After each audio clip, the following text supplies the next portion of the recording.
জানো তো, আমি আর আয়ুষ না খুব হিসেব করে চলি। কিরকম হিসেব সেটা বলছি। আমি মাল্লিকা ডিব্রুগড় আসাম থেকে আরেকটা ভিডিও নিয়ে আসলাম। খুব জ্বর সর্দি হয়ে আছে, তো আজ পাস্তা বানিয়েছি।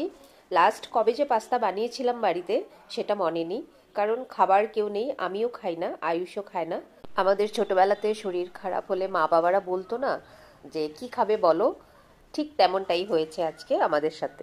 শরীর খারাপের দিনে যেন সব খেতে পারি, তাই আয়ুষের ইচ্ছে হলো একটু পাস্তা খাওয়ার জন্য। সেই জন্যই আজকে পাস্তাটা বানানো। আমার থেকে অনেক ভালো পাস্তা তোমরা বানাও আমি জানি, তাই আমি জাস্ট পাস্তাটা বানাচ্ছি আর তোমাদের সাথে গল্প করছি। আর আসি হিসেবি হওয়ার গল্পতে। তোমরা কি ভাবছো টাকা পয়সা নিয়ে হিসেবি? একেবারেই না। টাকা পয়সার ক্ষেত্রে আয়ুষ হয়েছে ওর পাপার মতো, কিছু জমাতে পারে না, সব খরচ করে ফেলে। আমি বরং উল্টো, আমি হিসেব করে চলি বরাবর।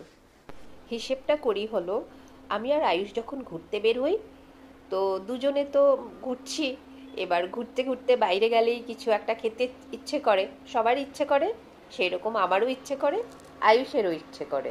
তো আমরা দুজন বাইক স্কুটিতে ঘুরতে থাকি, আর ঘুরতে ঘুরতে আয়ুষ আমাকে বলবে মা তুমি কি খাবে, আর আমি আয়ুষকে জিজ্ঞেস করবো যে তুমি কি খাবে বলো।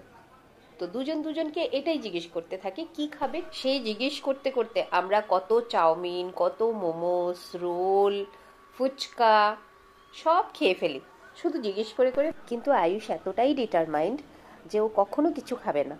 ও একবারও বলে না যে হ্যাঁ আমি খাবো।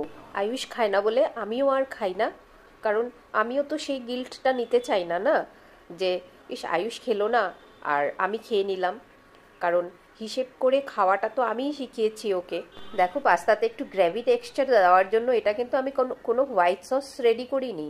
এটা চিকেন স্যুপ যে বানিয়েছিলাম, সেই চিকেন স্যুপের কিছুটা থেকে গেছিল, সেটাই মিক্স করে দিয়েছি। খাওয়ার ইচ্ছে আমাদের কখনো শেষ হবে না, আমরা সকলেই ফুড লাভার। একটাই জীবন পেয়েছি, টেস্ট করো, খাওয়া ব্যালেন্স করো, ওভারডোজ না। আয়ুষ আগে অনেক বেশি হেলদি ছিল, সে গল্প আরেকদিন বলবো। সবাই সুস্থ থেকো, ভালো থেকো। Thank you.